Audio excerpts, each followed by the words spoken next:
tiêu khu tình thiên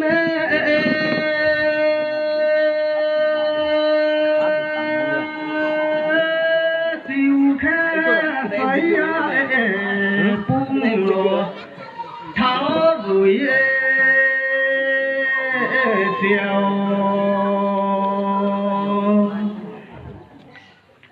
sen xuôi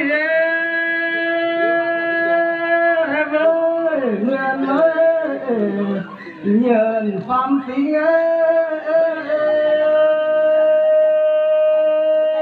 lùa lỡ dịu nhờn mây phú hoàng ra tiếng nhìn vần quê hương vùng du lịch xã Hội Thời có núi cao chập trùng, có cây rừng hương thơm bắt ngát. Đây là một loại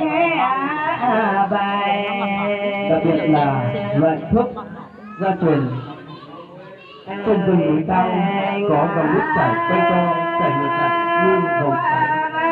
Dưới chân núi có những bậc thang quay co như cây bé, có ẩm thực địa phương vệ sinh an toàn thực phẩm. Du khách đến rồi tìm những núi chuyến này hy vọng còn phía sau. Hồ thảo xin khổ mà con tình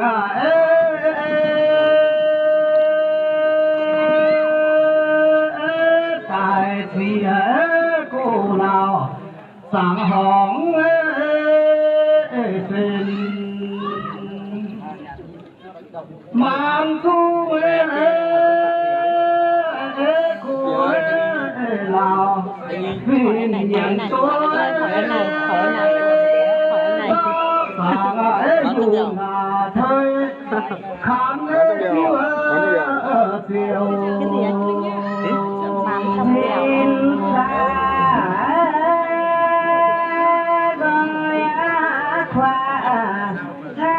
về bên lối khu tìm diệu đồn diệu tu rồi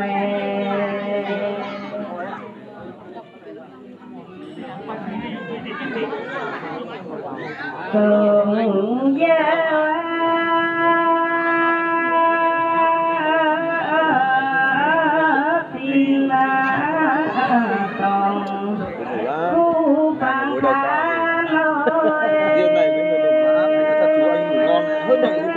em đi cái đám cưới em chỉ ngủ con ngu nhá, không tìm có tay đứng mặt mạng thì hát luôn, ngủ tê luôn.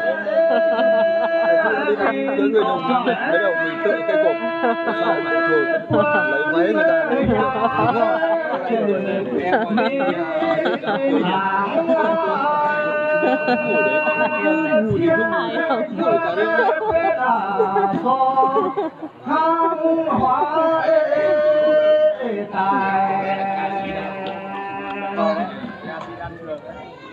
Người của cho mình cũng em ngoài cái anh Tuấn vừa xây cho mình cây to này với thứ tháo vang vùi cái này không có gốc to, ban em thấy là gốc nhỏ nhỏ. Không phải gốc to này đốt vẫn lừa như này phải cho nó nghe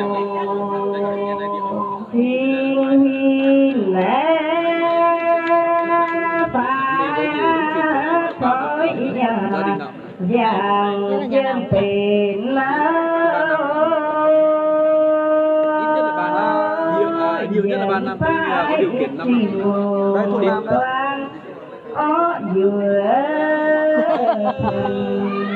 mẹ anh ấy thôi chứ còn anh ấy anh gì anh cả anh này thì anh chỉ có 4 cái loại thuốc mỗi ngày một viên mà nó có hình con tròn đấy. Cô tin sao diệu nhuận chạp